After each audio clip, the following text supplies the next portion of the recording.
मैं प्रमोद गुप्ता एक ऐसा सब्जेक्ट लेके आया हूं जो यकीन मानिए कि आपके रोए खड़ा कर देगा, आपके जीवन को बदलने की क्षमता रखता है।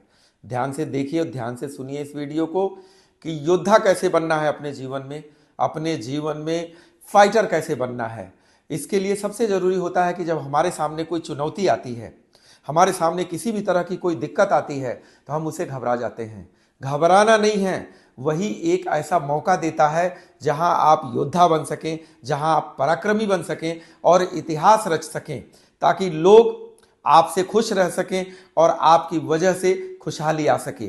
मित्रों, जब भी कोई सामाजिक बदलाव आया है तो सिर्फ योद्धाओं की वजह से आया है। जिन्होंने जीवन में दिक्कत और परेशानी उठाई है, वो लोग जब आगे बढ़ते हैं तो उनकी वजह से देश में बदलाव आया है। और आज अगर हम बता रहे हैं आपको कि आपको योद्धा बनना है, तो आपको किसी बॉर्डर पे जाकर के योद्धा नहीं बनना है, आपको अपने जीवन की सफलता को प्राप्त करने में योद्धा बनना है और सामाजिक बदलाव लाना है। इसमें आप गिरेंगे, गिरिए, उठिए, क्योंकि किसी ने सही कहा है कि जब लहरों से डरकर नौका पार नहीं होती, लहरों से डरकर नौका पार नहीं होती, कोशिश करने वालों की हार नहीं होती। नन्ही चींटी जब दाना लेकर चढ़ती है, नन्ही चींटी जब दाना लेकर चलती है, चढ़ती दीवारों से 100 बार फिसलती है। मन का विश्वास रगों में साहस भरता है, चढ़कर गिरना गिरकर चढ़ना ना अखरता है। आखिर उसकी मेहनत बेकार नहीं होती, कोशिश करने वालों की हार नहीं होती, कोशिश करने वालों की हार नहीं होती। अगर इसको आपने मंत्र बना लिया तो आप योद्धा हैं, और अगर आप योद्धा हैं तो आप यकीन मानिए दुनिया आपको सैल्यूट करती है, क्योंकि सामान्य प्रकृति के लोग कोई बड़ा काम नहीं कर पाते हैं। जब भी किसी ने इतिहास रचा है तो वो सामान्य प्रवृत्ति का व्यक्ति नहीं हुआ है। अगर वो सामान्य प्रवृत्ति के होते तो हमारा देश आजाद न होता। अगर सामान्य प्रवृत्ति के नेल्सन मंडेला होते तो आज साउथ अफ्रीका को आजाद न करा पाते। सामान्य प्रवृत्ति के व्यक्ति अगर गांधी जी होते, वीर सावरकर होते, अगर जो है वीर अब्दुल हामिद होते, तो यकीन मानिए उन अंग्रेजों के नापाक इरादों को कुचलने का काम न कर पाते। जिनके राज्य में कभी सूरज नहीं डूबता था, जिन अंग्रेजों के शासन काल में कभी सूरज नहीं डूबता था, उन अंग्रेजों को बोरिया बिस्तर लेकर के भारत से भागना पड़ा। हम उनके पूर्वज हैं, तो हमें हमारे ब्लड में योद्धा बनने की ताकत है।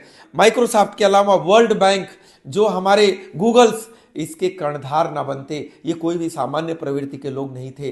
सामान्य प्रवृत्ति की हमारी बेटियां होती तो आज देश की सुरक्षा में खड़ी ना होती, सीमा पे डट करके दुश्मनों का मुकाबला नहीं करती। हमारे देश की बेटियां जो जाकर के जहाज में फाइटर प्लेन चला रही हैं, देश की सुरक्षा में खड़ी हैं, ये कोई भी सामान्य प्रवृत्ति के लोग नहीं हैं। सामान्य प्रवृत्ति के अगर व्यक्ति होते तो इस देश में चाय बेचने वाला व्यक्ति कभी इस देश का प्रधानमंत्री नहीं होता, कभी अखबार बांटने वाला व्यक्ति इस देश का राष्ट्रपति नहीं होता, और कभी भी यकीन मानिए कि पेट्रोल पंप पे पेट्रोल भरने वाला मजदूर का परिवार आज इस देश का सबसे धनी परिवार नहीं होता, और इस देश में मोची का काम करने वाला व्यक्ति कभी भी हमारे बाटा कंपनी जैसी बड़ी कंपनियों का मालिक नहीं होता। सामान्य प्रवृत्ति के लोग नहीं हैं। सामान्य प्रवृत्ति के लोग अगर होते तो यकीन मानिए कि कई ऐसे और उदाहरण मैं आपको बताऊं कि हमारे देश की में आदिवासी परिवार में पैदा हुई हमारी बेटी आज हमारे देश की राष्ट्रपति बनती हैं।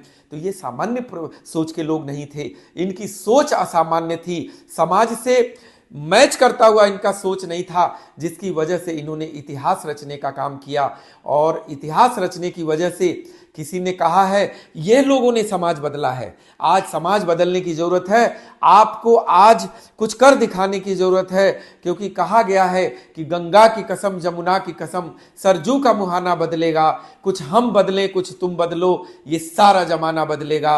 उन्हीं लोगों ने समाज को बदलने का काम किया है। आज समय आ गया है कि हमारे देश के युवा समाज बदलने की कोशिश करें, आर्थिक तौर पे बदलाव करें, सामाजिक तौर पे बदलाव करें, राजनीतिक तौर पे बदलाव करें, क्योंकि आज बदलाव की जरूरत है इस देश में। निकारागुआ, जहां के राष्ट्रपति थे डेनियल आर्टेगा, उन्होंने क्या किया, उसको हर एक आदमी को परिस्थितियों के अनुसार ढाला, सबको सैनिक शिक्षा दिया और सभी को इस मजबूती से इस लायक बनाया कि वो किसी भी परिस्थितियों के साथ लड़ सकें। और यकीन मानिए वो निकारागुआ अमेरिका के नाक की फुंसी बना। अमेरिका अगर घबराता था तो निकारागुआ से घबराता था। सोचिए, ये हमारे मन की शक्ति है, ये हमारी ताकत है, जो हम अगर उभार लेते हैं तो किसी भी बड़े देश को हम परेशान कर सकते हैं। यकीन मानिए, छोटा सा देश है इजराइल, आज पूरी दुनिया उसकी ताकत का अंदाजा लगा चुकी है कि वो कितना ताकतवर है इजराइल। हमारे भारत जैसे एक विशाल शक्तिशाली देश को भी कहीं न कहीं उसके सैनिक मदद की जरूरत पड़ती है, ट्रेनिंग के लिए, अभ्यास के लिए। हमारे सैनिक उनके साथ अभ्यास करके अपनी मजबूती बनाते हैं। तो हमें यकीन मानिए कि क्वांटिटी इंपॉर्टेंट नहीं होता है, क्वालिटी इंपॉर्टेंट होता है। आप कुछ लोग मिल करके पूरी समाज को, पूरी दुनिया को, पूरी आर्थिक स्थिति, सामाजिक स्थिति, राजनीतिक स्थिति को बदल सकते हैं, क्योंकि थोड़े लोगों की जरूरत होती है पर क्वालिटी की जरूरत होती है। यही थोड़े लोग योद्धा कहलाते हैं, यही थोड़े लोग इतिहास रचने का काम करते हैं। और आप योद्धा बनिए समाज के लिए, देश के लिए, जो व्यापार और बिजनेस में है उसके लिए, क्योंकि जब भी आप टारगेट अचीव करते हैं, यहां तक कि आजकल बिजनेस में जब से टेक्नोलॉजी आया है, दुनिया भर की नेटवर्किंग बिजनेस आई है सामने, नेटवर्कर भी वही कामयाब होता है, वही नेटवर्क में सबसे ऊपर जाता है जो योद्धा बनने की ताकत रखता है, पुरोधा बनने की ताकत रखता है और इतिहास रचने का काम करता है। इसीलिए बहुत सारी चीजें हैं जो आपके जीवन में दुश्मन कम हो जाते हैं अगर आप योद्धा बनते हैं। तो लोग आपको प्यार करते हैं, लोग छोटी छोटी चीजों में आपको कहीं ना कहीं आपको उनके लिए आइडियल बनते हैं।